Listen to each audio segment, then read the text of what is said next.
আমাদের শরীরের ভেতরে যে কত রকমের যোগাযোগ ব্যবস্থা কাজ করছে সেটা ভাবলেই অবাক লাগে।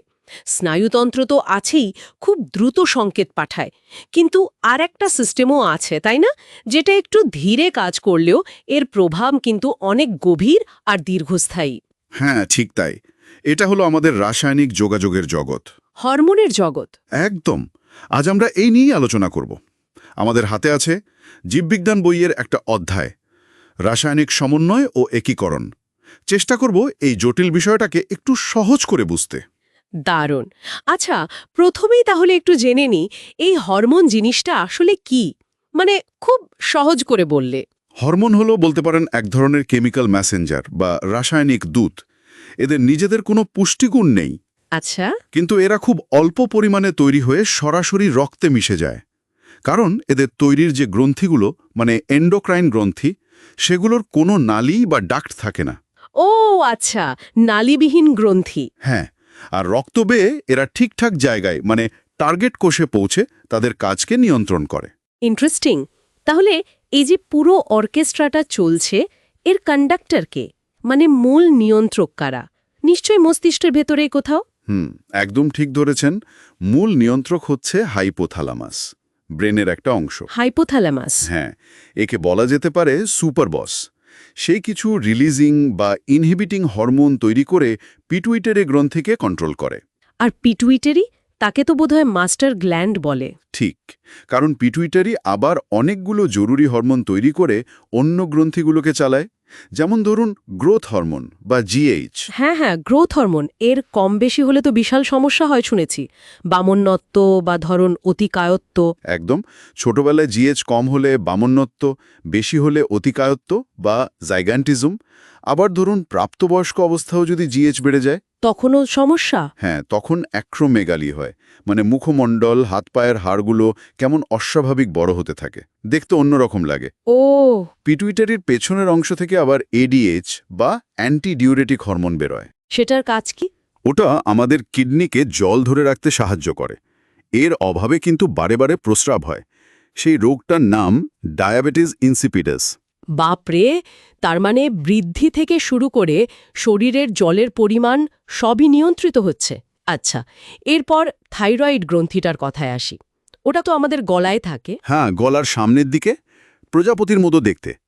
এর প্রধান কাজ হল আমাদের মেটাবলিজম বা বিপাক ক্রিয়া নিয়ন্ত্রণ করা।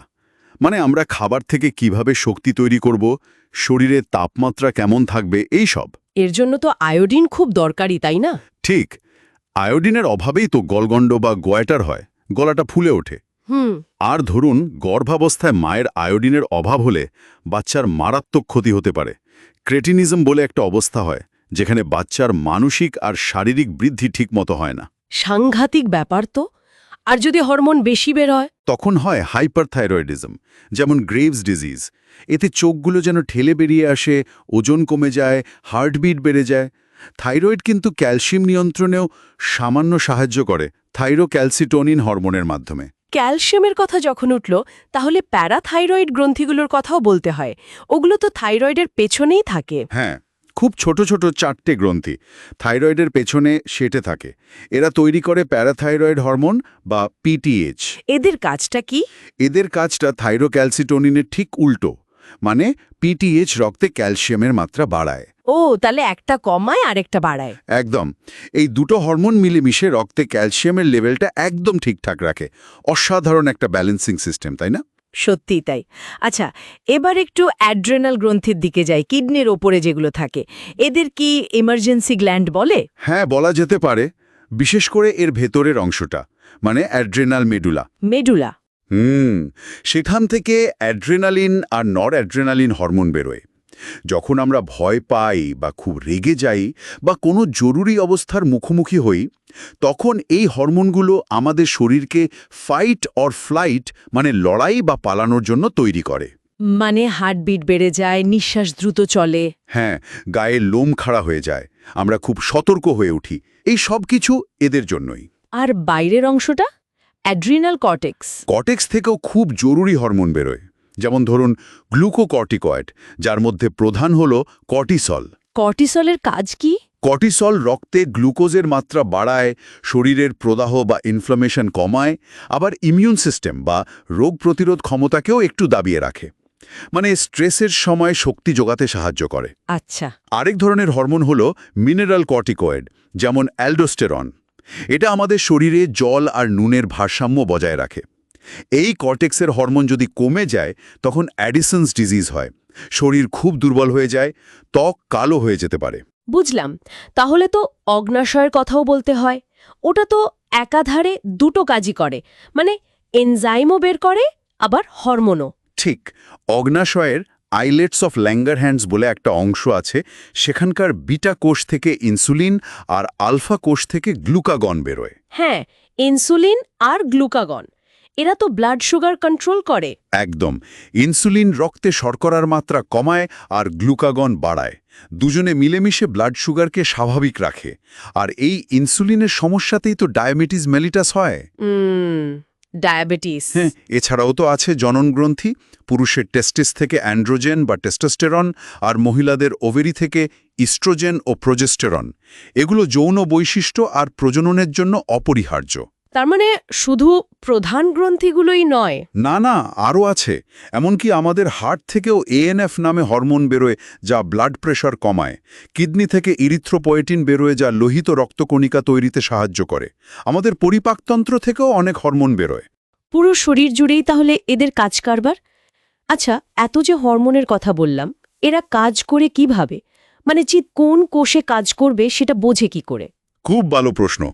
দেখুন, প্রত্যেকটা হরমোনের জন্য নির্দিষ্ট টার্গেট কোষে বিশেষ ধরনের রিসেপ্টর বা গ্রাহক থাকে, অনেকটা তালা চাবির মতো।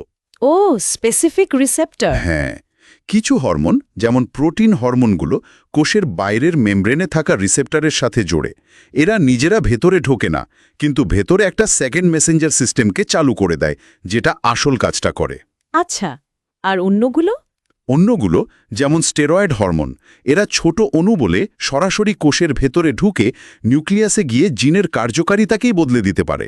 বাহ, মানে কাজের ধরনও আলাদা। সত্যি, পুরো ব্যাপারটা যেন একটু সূক্ষ্ম অর্কেস্ট্রা, যেখানে একটু এদিক ওদিক হলেই পুরো সুরটাই কেটে যেতে পারে। একদম ঠিক বলেছেন। আমাদের শরীরের প্রতিটি কাজ কত নিখুঁত রাসায়নিক সমন্বয়ের ওপর নির্ভর করে আছে। আর এই আলোচনা থেকে কিন্তু একটা জরুরি প্রশ্ন উঠে আসছে। কি প্রশ্ন? যে আমাদের এখনকার জীবনযাত্রা, মানে আমাদের খাদ্যাভ্যাস, মানসিক চাপ, পরিবেশ দূষণ, এইসব কি এই জটিল সূক্ষ্ম হরমোনের ব্যালেন্সটাকে নষ্ট করে দিচ্ছে? এর দীর্ঘমেয়াদী প্রভাব কি হতে পারে? এটা কিন্তু আমাদের সবারই একটু গভীরে ভাবা দরকার।